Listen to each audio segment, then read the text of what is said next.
Alright guys, welcome back. Bankside fishing. Quick video today.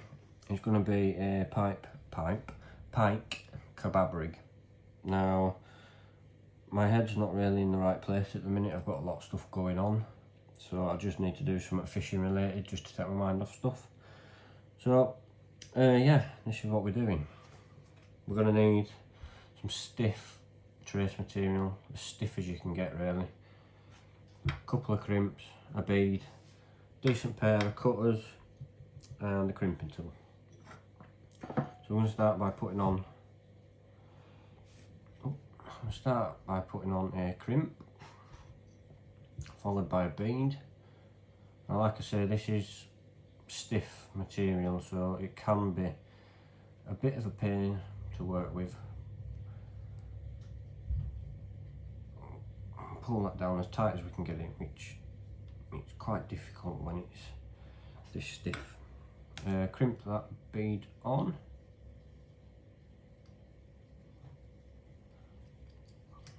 That's one end complete. It could be a lot neater than that. I'm hoping that's focusing on it. It could be a lot neater than that, but I don't think the pike are going to be too bothered. And right now I'm not too bothered, so yeah. And on this side, this is where it gets technical. We're going to put a crimp on. Crimp. We're going to double it over and put it back through the crimp. And this is where you're going to set the length of your KEBAB rig. Okay, so I'm going to do this fairly short, just for video purposes.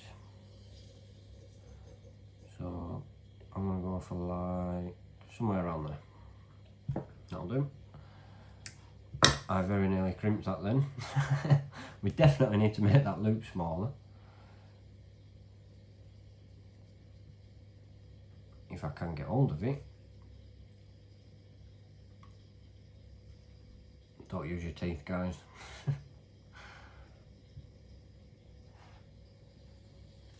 Like I say, it's a pain when you're using stiff stuff. Right, crimp that. Like I say, if you're following along with this video, just try to do yours a little bit neater. We're going to cut off the tag ends. Okay, believe it or not, that's actually your kebab stick done. So what you need now is to get a trace. So let me pause the video and get a trace out of the trace bin. Right guys, so one thing I forgot to mention is the trace that you use is very important, okay?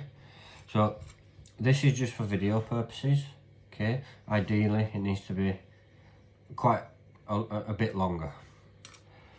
Obviously so does the trace. This trace is strictly for this video and I'll be taking it apart as soon as I've finished.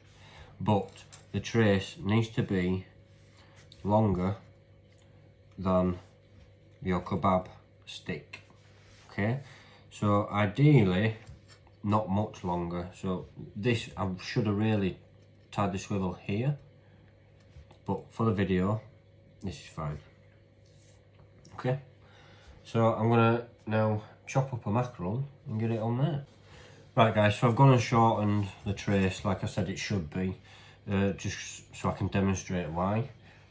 So it's pretty close, but it's only just bigger, and this is why. So this swivel is obviously going to your main line, but my rod's currently set up, so we're just going to pretend that it's going to the main line. So we're going to put the trace on, and then we're going to put the kebab rig on.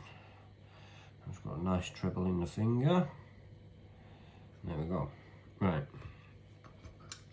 So now what's going to happen is it's going to allow us to put, I have to put it down for a second, put one treble in the bottom bit, one treble in the top bit. Okay, now remember what's in my hand is this quick change swivel, which is obviously going up the main line, and that there is your kebab rig. Now this could have been a little bit shorter because we don't really want that 90 degree there, and we also don't want to have to kink the wire to get the hooks in. But that there, just check it's in focus. I believe it is. That there is a Pike kebab rig.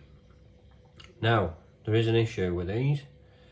When a pike takes it, chances are the hooks are going to come out of the bait. And what happens when the hooks come out of the bait? So obviously that's still on the main line. Pike's got the bait like that in his mouth. That's now a weight which he's going to use with the head shakes to try and eject the hooks. But that's just part of kebab fishing. It's a great rig. It's very successful, and I hope that you all catch some fish on it. So tight lines everybody, I'll be fishing back soon. I just did this video just to clear my head a bit, so thank you. Subscribe and hit that like button.